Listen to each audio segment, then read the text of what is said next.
माहौल में खुशी और गम दोनों की रंगत थी। आखिर बेटी की विदाई का पल ही कुछ ऐसा होता है। माँ चक्रधीति बनी हुई थी। ये लाओ, उसे रखो, इन सब के बीच घूमती माँ ने एक नज़र दुल्हन बनी अपनी छोटी बेटी रानी पर डाली तो बरबस आंसू बह पड़े। तभी बड़ी बेटी राधिका माँ के पास आकर दर्द से कराहती हुई बोली, माँ देखो ना, ये बिच्छू चुप रहे हैं, चल भी नहीं पा रही। रानी की विदाई का सामान पैक करती माँ को सांस लेने तक की फुर्सत नहीं थी। जाकर कड़वा तेल लगा ले, क्या जरूरत थी नए बिछुए पहनने की, अभी मुझे तो बिल्कुल फुर्सत नहीं है, अपना काम करते करते हुए माँ ने कहा। राधिका भी लंगड़ाते हुए वहां से चुपचाप चली गई। जैसे जैसे बेटी की विदाई का पल करीब आने लगा, माँ के हाथ पांव फूलने लगे, दिल की धड़कन अचानक थमती और अगले ही पल तेजी से दौड़ने लगती। रिश्तेदार समझा रहे थे, बड़ी किस्मत वाली हो तुम जो इतनी जल्दी दोनों बेटियों के हाथ पीले कर कर गंगा नहा ली, वरना आज के ज़माने में बेटियों को इतनी आसानी से अच्छे घर कहाँ मिल पाते हैं। हाँ, अच्छे घर, यही सुकून की बात है। दोनों बेटियाँ अच्छे घरों में हैं, इससे ज़्यादा और क्या चाहिए। यही सोचकर माँ ने राहत की सांस ली और पानी का गिलास उठाया। तभी राधिका फिर से आई। माँ, तू यहाँ क्या करने आ जाती है बार बार? अपनी बहन के पास जाकर बैठना, उसे कोई जरूरी बात कहनी हुई तो किससे कहेगी? माँ ने समझाते हुए कहा। माँ, मेरी भी विदाई की तैयारी कर दो, अभी मुझे भी निकलना है। तू कहाँ जा रही है? माँ ने हैरानी से पूछा। माँ, ये राधिका का पति जिद कर रहे हैं इनके साथ ही ससुराल चलने के लिए। अरे ऐसे कैसे जिद कर रहे हैं, इतनी जल्दी कैसे जा सकते हैं? दामाद जी तू रुक, मैं बात करती हूँ उनसे। फलों की डालियाँ वहीं पर पटक मेहमानों की भीड़ चीरते हुए माँ बाहर निकल गई। नहीं, आप नहीं माँ, रुको। पीछे से राधिका चिल्लाती रह गई, लेकिन माँ सीधे अपने दामाद के पास पहुँच गई। दामाद जी, ये क्या सुन रही हूँ मैं? आप लोग अभी जा रहे हैं? जाना होगा माँ जी, घर से फोन आ रहा है। दामाद जी बोले, अभी रानी की विदाई होने दो बेटा, आप लोग तो घर के हैं, आराम से विदा कर दूंगी। वैसे भी एक बेटी की विदाई में छाती फट रही है, दोनों बेटियां एक साथ चली गई तो मैं इस घर में मर ही जाऊंगी। रूंधे गले से जैसे तैसे आवाज निकल पाई माँ की। दामाद जी कुछ सोचते हुए बोले, राधिका चाहे तो यहाँ रुक जाए, मुझे तो अभी जाना है। मेरे पापा जी को ज्यादा भीड़ बर्दाश्त नहीं होती, वो और ज्यादा यहाँ रुके तो बीमार पड़ जाएंगे। एक चालाक व्यापारी की तरह दामाद जी ने अपनी बात माँ को समझा दी। दामाद जी की जिद और तर्क के आगे उन्होंने हार मान ली, मगर राधिका के रुकने भर से मन ने राहत की सांस लेकर दामाद को हजारों दुआएं दे डाली। तू भी ना राधिका, फालतू में हल्ला करती है, कितना भला लड़का मिला है तुझे, मेरे कहे बिना ही तुझे रुकने को कह दिया उन्होंने। ऐसा दामाद भगवान सबको दे। राधिका का चेहरा देखे बिना माँ कहकर चली गई। खुशी और गम के बीच रानी गाड़ी में बैठकर विदा हो गई।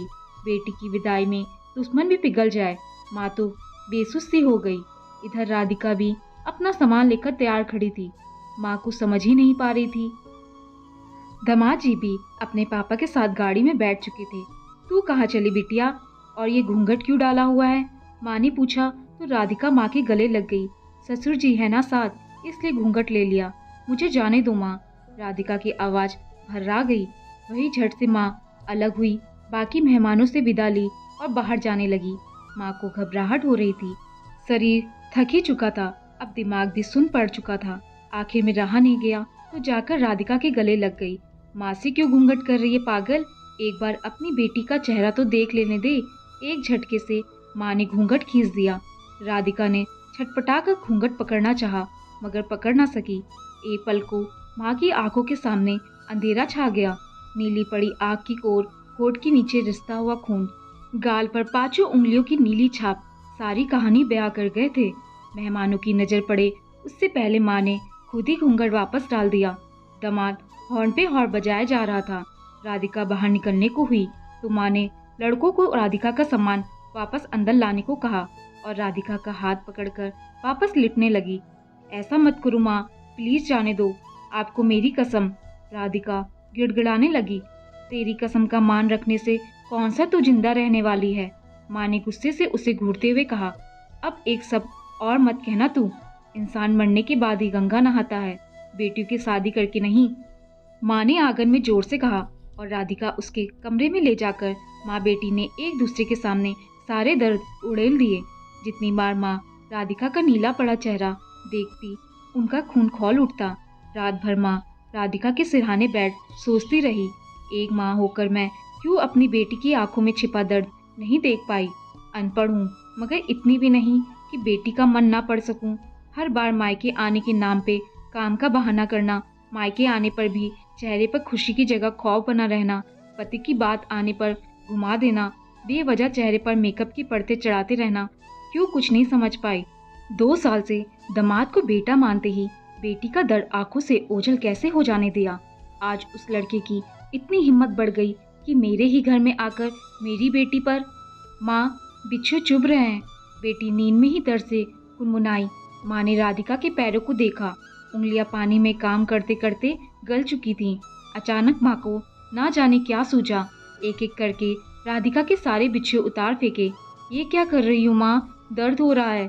अपने पैरों को खींच राधिका उठकर बैठ गई। राधिका के पैरों को गोद में रखकर मलहम लगाते हुए माँ बोली, इसी दर्द से तुझे आज़ादी दिला रही हूँ बेटा, अब ये बिच्छू नहीं चुभने दूंगी तुझे। राधिका को माँ की बातें समझ नहीं आई, मगर घाव पर माँ की ममता का स्पर्श लगा तो दर्द में राहत जरूर मिली थी। वह चुपचाप आंखें बनकर वापस सो गई। राधिका की बेपरवाह नींद इस चुभन से आजाद होने की निशानी थी। माँ अंधेरा छटने के इंतजार में अब भी जाग रही थी, बेटी की जिंदगी से भी और अपने आंगन से भी। अगली सुबह उन जमीन पे पड़े बिच्छू की चुभन का हिसाब भी तो लेना बाकी था।